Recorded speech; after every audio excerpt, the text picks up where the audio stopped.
In 2000, a woman named AJ walked into a scientist's office and said something that stopped him cold.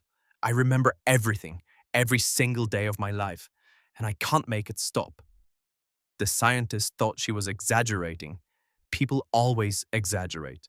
So he tested her. He called out random dates. Years ago, decades ago. January 14th, 1978. May 3rd, 1988. August 27th, 1995. She answered every single one, not the general shape of the year, not a rough guess. She named the day of the week, what she was wearing, what was on the news, what she ate for breakfast. Every date, instantly, perfectly. She wasn't a genius. She wasn't a trained memorizer. Her brain just refused to let go. Which makes you wonder, we spend our whole lives wishing we could remember more, wishing we hadn't forgotten that moment, that name, that feeling. We treat forgetting like a failure, like our brain is broken. But what if the opposite is true? What if your brain deletes memories on purpose, and the reason is more unsettling than you think? You know how this goes. Someone walks up. You know their face.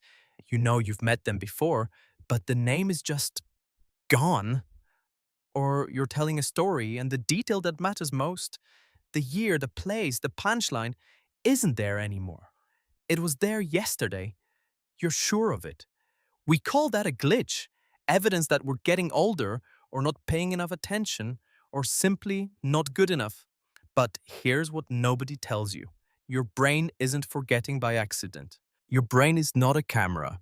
It was never designed to record everything. Every single day, your brain receives roughly 11 million pieces of information. Sounds, sensations, faces, the feeling of your clothes on your skin. Every second, without stopping. And it keeps almost none of it. Not because it can't, because it's choosing not to. Right now, your brain is actively deciding what you get to remember, quietly, without asking, which sounds like a good thing, until you meet someone like AJ. AJ's full name is Jill Price. She grew up thinking everyone's memory worked the way hers did. She was 11 when she first noticed something was wrong. The memories didn't fade. Any of them. By the time she was a teenager, every day of her past played inside her head without warning.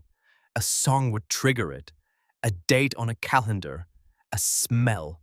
And suddenly, she was back there, not remembering it, reliving it, fully, completely, unable to leave. She described her mind as being split in two. Half of her was in the present, the other half was always somewhere in the past, dragged back without warning, cycling through every fight, every embarrassment, every loss, over and over. She couldn't choose which memories came back. She couldn't skip the painful ones. She couldn't turn it off. My memory has ruled my life, she said. It's like being possessed. Scientists eventually gave it a name, hyperthymesia, superior autobiographical memory. Fewer than 60 people in the world have ever been identified with it. 60 out of 8 billion. The rest of us forget. Not because we're broken, because we're supposed to. Here's what forgetting actually does. It lets you think. Not store, think. If you remembered every dog you ever saw in perfect detail, every color, every sound, every bite, you couldn't form the idea of dog. You'd have thousands of specific experiences with no pattern holding them together. Forgetting is how your brain goes from raw data to actual understanding. It keeps the shape of things and lets the noise dissolve. That's not a flaw in the system. That's the only reason the system works at all. We build computers to do what our brains don't. They remember everything, every file, every photo, every message, stored exactly as it happened. Perfect recall, no drift, no loss, no forgetting. We thought that was better. It isn't. Engineers building AI will tell you. A system that stores everything learns nothing. It slows down. It gets stuck. It can't tell the difference between what matters and what doesn't because everything carries equal weight. Sound familiar? That's AJ, perfect storage.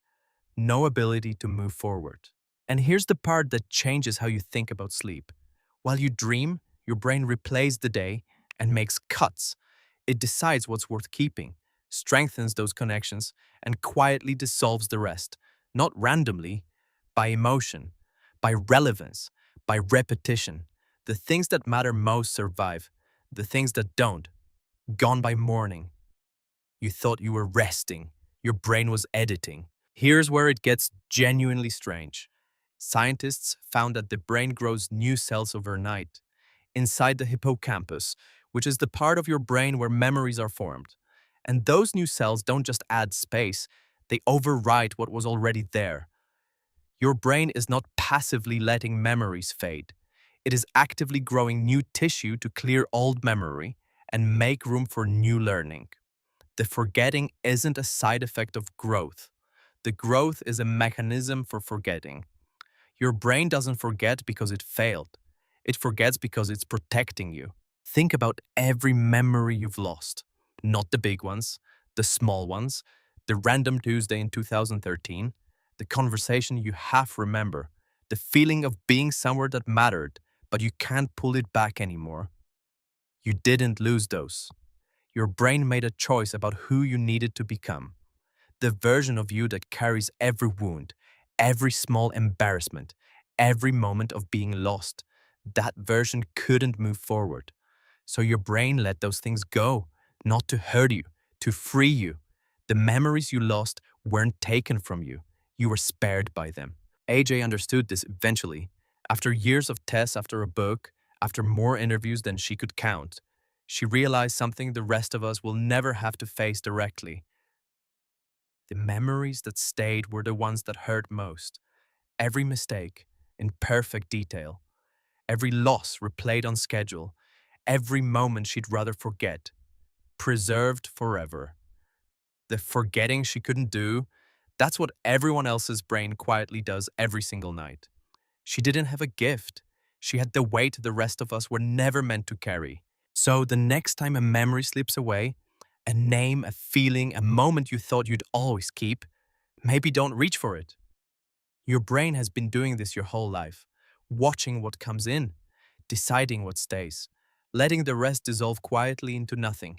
Not because it failed you, because it knew you didn't need it anymore, which, honestly, is the most quietly impressive thing any of us does, completely without realizing it. The brain that loses your keys and forgets your grocery list, that same brain has been clearing the path in front of you every single night, every day, on purpose, without asking. Maybe that's worth something.